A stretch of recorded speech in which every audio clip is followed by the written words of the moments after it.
Hello friends, चंद्राकृति solutions पे आपका स्वागत है। Please like share and subscribe my channel, क्योंकि मैं देख रहा हूँ कि मेरे व्यू तो बहुत आ रहे हैं लेकिन उसको सब्सक्राइब कोई नहीं कर रहा, ना कोई लाइक कर रहा है और ना शेयर कर रहा है। तो प्लीज़ शेयर करें, लाइक करें ताकि मैं और बेटर वीडियोज़ बना सकूँ। Thank you. आज के इस वीडियो में मैं बात करने वाला हूँ विविध अभ्यास 1 की कक्षा 4 गणित मेला। तो छोटी सी एक्सरसाइज है, टोटल 5-7 क्वेश्चन है, तो मैं इसको जल्दी जल्दी निपटा देता हूँ। पहला क्वेश्चन है, निम्न आकृतियों को पहचान कर उनके नाम लिखिए। तो आप देख सकते हैं ये जो पहली आकृति है ये बेलनाकार आकृति है।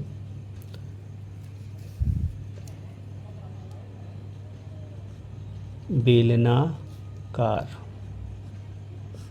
द्वितीय आपकी वर्गाकार पिरामिड है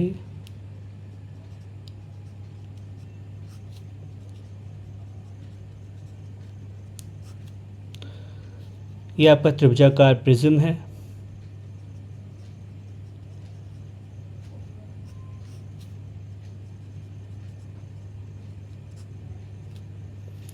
ये आपका वर्गाकार प्रिज्म है और ये आपका आयताकार प्रिज्म है। क्वेश्चन नंबर 2 में पूछा गया है, ठोस आकृतियों में प्रयुक्त एफ, वी और ई को क्या कहते हैं। इंग्लिश में देखा जाए तो इनको फेसेस, इसको वर्टिसेस बोलते हैं, इसको एजेस बोलते हैं। हिंदी में हम अगर बात करें तो इसको फलक बोलते हैं, इनको हम कोने बोलते हैं और इसको हम किनारा बोलते हैं, किनारे। तो आप देख सकते हैं कोई भी स्ट्रक्चर में अगर बनाता हूँ तो उसमें आपको ये 3 चीज़ें ज़रूर मिलेंगी। फॉर एग्ज़ाम्पल, अगर मैं एक पिरामिड बना रहा हूँ इस तरह से, तो आप देख सकते हैं यहाँ ये जो लाइनें हैं, ये जो भुजाएं हैं, इनको हम किनारा बोल सकते हैं, यानी कि ये क्या है, ई हैं। और ये जो फेसेस हैं, ये जो सरफेसेस, ये हमारे क्या हैं, ये फेसेस हैं। और ये जो पॉइंट दिख रहा है आपको, ये जो पॉइंट्स दिख रहे हैं, ये वर्टिसेस हैं, इनको हम कोना या वर्टिसेस बोल सकते हैं। चलिए अगला क्वेश्चन है, प्रिज्म और पिरामिड में अंतर क्या है। फ्रेंड्स, ये जो सवाल है काफ़ी इंपॉर्टेंट है, मैंने पहले से लिख रखा है। प्रिज्म और पिरामिड में क्या अंतर है।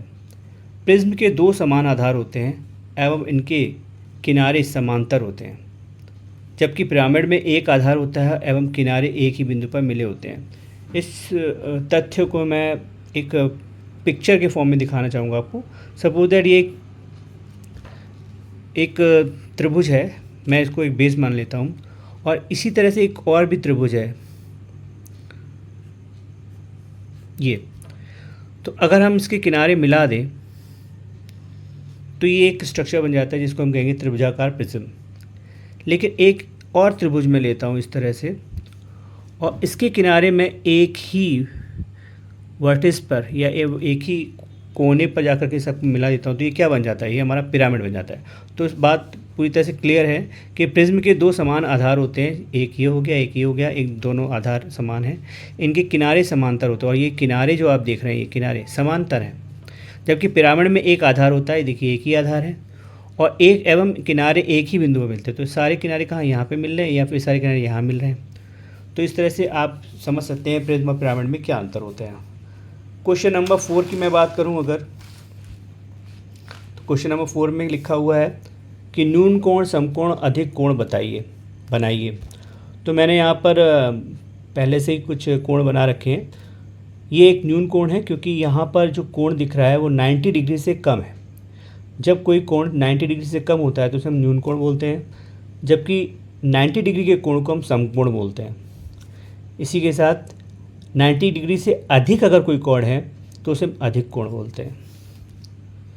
यहाँ क्वेश्चन नंबर 5 में लिखा है, 4 सेंटीमीटर त्रिज्या का एक वृत्त खींचकर त्रिज्या और व्यास को दर्शाइए तथा व्यास की लंबाई माप कर बताइए। मैंने यहीं पुस्तक पर ही एक 4 सेंटीमीटर का त्रिज्या लेकर के प्रकार में भर करके उसको एक वृत्त बनाया है।